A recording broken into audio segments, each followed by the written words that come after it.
Welcome to A Quest for Metal. Today we are reviewing Omega by Epica, the latest album in their discography, and they have so many albums and they're all fantastic. If you see my video, which is bands with no bad albums, Epica is on that for a goddamn reason, because all their albums are amazing. And I'll spoil it right now, Omega is no different. In fact, I'll say Omega is probably one of the best Epica albums they've ever made. One of the best albums they've ever made. And we're going to go through each track on the album, tell you my thoughts on each of the songs, tell you what you can expect from each of the songs, and give you my overall score at the end. But let me know down below if you're excited for the new Epica album, what you think of Epica as a whole, and if you've heard it already, what's your favourite song on it? So let's just get stuck in. So it opens up with a nice little intro track, which, you know, is pretty typical, but unlike some which don't really fit on albums and it just kind of feels abrupt to the next song, this one flows so nicely into the first song. As soon as the track ends for the intro, the beginning track, the actual first song on the album, kicks off straight away. So I think it blades in well. Sure, they could have just made that intro track part of the first song, but, you know, that's a minor criticism. It still sounds awesome, and it makes the first song even more epic. It's one of my favourites from the album. Not my overall favourite, we'll get to that soon, but I love the proggy nature of this song. Straight away when I heard it, I was excited for the album, and oh boy did it deliver. You got growls right off the bat. It's proggy as anything. I love the video as well, the cool golden dress Simone's rocking. Hell yeah. I think this song is better than any of the songs from the past 3 albums.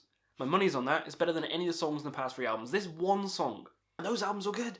But this song is just, it's something else. It's something else. Love how it goes slow in the middle and it kind of gets to the headbang section and it's like, search the demiurge. And it's too good. How can you not enjoy that section of the song?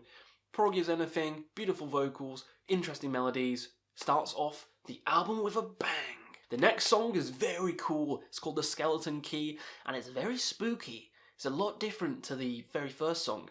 It kind of feels like a Tim Burton-esque kind of song, if you get my drift.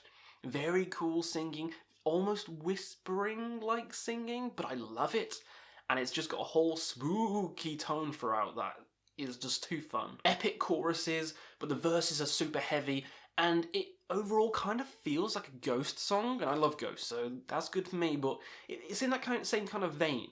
You know, spooky, kind of catchy music, feels like a Ghost song, and yeah, this song is awesome, very theatrical, love it. Next up, it leads into Seal of Solomon, which is very different again, very tribal, very kind of Egyptian, Middle Eastern kind of themes on this one. Kind of sounding like, something you'd hear out of one of my favourite movies, Prince of Egypt. It has that same kind of flair within this song. Love, and there's another song which does it, and I think it does it even better.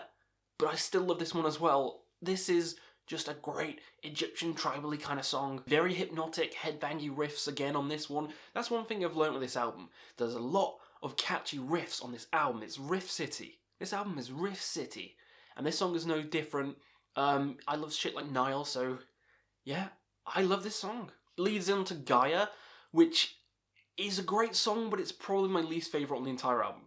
There's nothing wrong with it, but compared to all the other stuff around it, it just kind of feels standard paint-by-numbers Epica. You know, it's catchy, it's got a great chorus, it's a fun song, the riffs are cool again, but structurally as a whole, it doesn't do anything cool or unique like a lot of the other songs. Like, it's not as spooky as, like, Skeleton Key, not as proggy as, say, The Kingdom of Heaven Part 3, which we'll get to, and it's not as beautiful as Rivers. It's just it's an alright song. No, it's an alright song, not as catchy. Maybe it'll take time for that one to grow on me, but at the moment, it is the weakest on the album, but it's a fine song, you know? I'll never skip it. It's a fine song. Some people love it more than me. I think it's pretty good, but yeah, then we get into another amazing song, Code of Life by the Power of Ra.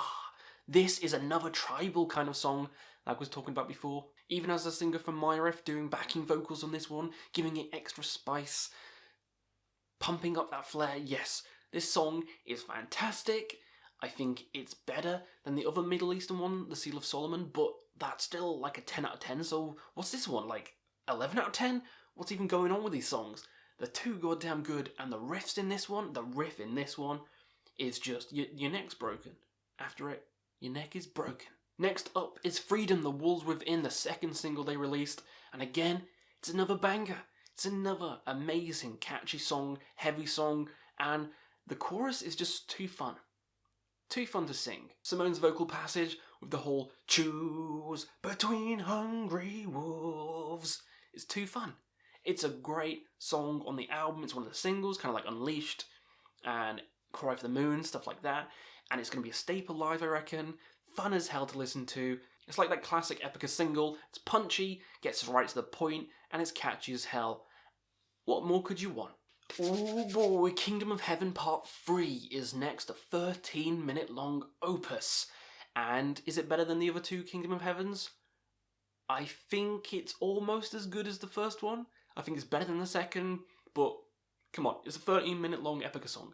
You know it's going to be glorious. You know it's going to be full of interesting passages, beautiful sections, heavy sections, growls. It's got everything you need in a 13-minute long Epica song. Love the kind of creepy nature in the middle with the kind of flute section reminding me of like King Crimson.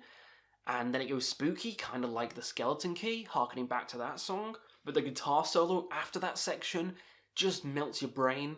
It melts your brain. And then it explodes into the climax. Yes, this song is everything you could want with an Epica epic, and more.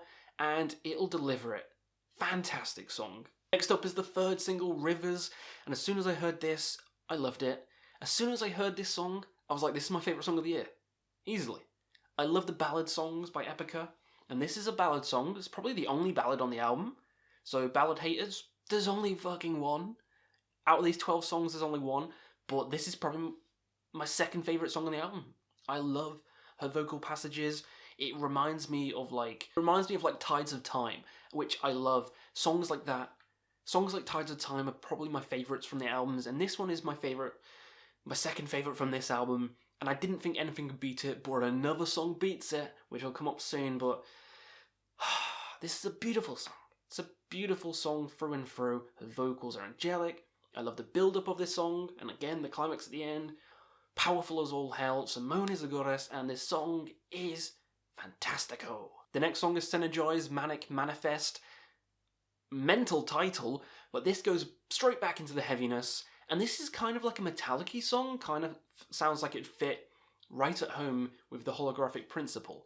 So I love the diversity in this album. You know, you got tribal stuff, you got spooky sounding songs, you got long proggy songs, you got ballads, and now you got like kind of harsh, heavy, metallic kind of songs, like from the holographic principle. So this is just a perfectly encompassing album for all eras of Epica. This song especially kind of feels like a traditional heavy metal song, or even power metal. It has that kind of riff to it, it has that kind of melody. The song kind of feels like Iced Earth could play it. It's that kind of sounding song, and then in the middle where it's like, the time to synergize is now, and it gets all metallic, it's just, it's too cool. So I love the diversity in this album, and this song showcases it again, and then we lead on to the next song, which is Twilight Reverie, which is another catchy song, similar to Gaia, but I think this is more catchy than Gaia. More things to latch onto. It is the shortest on the album, and at first, the first 2 minutes I was like, okay, it's going to be like Gaia, it's going to be another kind of throwaway song, it's okay, but it's not the best. But then the second half kicks in, and it instantly just grabs you. Second half of this song is fantastic. There's a speaking section in the middle, and then the growls hit, and the tempo changes, and it just gets super intense. The guitars kick in, and it, oh boy, saves the goddamn song. It is probably the weakest on side 2, but I still love this song. I still think it's miles better than Gaia, and I think it's just another glorious song from this amazing album, and that leads us to the final song on the album, which is my favourite song on the album. Holy shit, saving the best for last. This 7-minute long epic song, which I think is better than the Kingdom of Heaven 1 Part 3. I really do. Omega, Sovereign of the Sun Spheres. Holy shit, what an amazing title. Kind of sounds like it'd be on like an Inquisition album, but alas, it's on Epica. Oh, this is fucking amazing. Starts out with like this kind of horn section, like you're going to Mordor to fight some orcs. I think this has the catchiest chorus on the entire album in my opinion, and the symphonic flares around it seems like a movie score. This is the most epic sounding song. Then it goes goddamn balls to the walls mental in the middle with another headbanging section, and it's super heavy. It kind of feels like you're listening to like Dimmu or some other symphonic heavier metal band, and you're like, this is Epica, what the hell's gone on? This is just mentally heavy. But yeah, this song's flawless. I love it. This is my favourite on the album. This album's amazing. If you can't tell, I really like this album.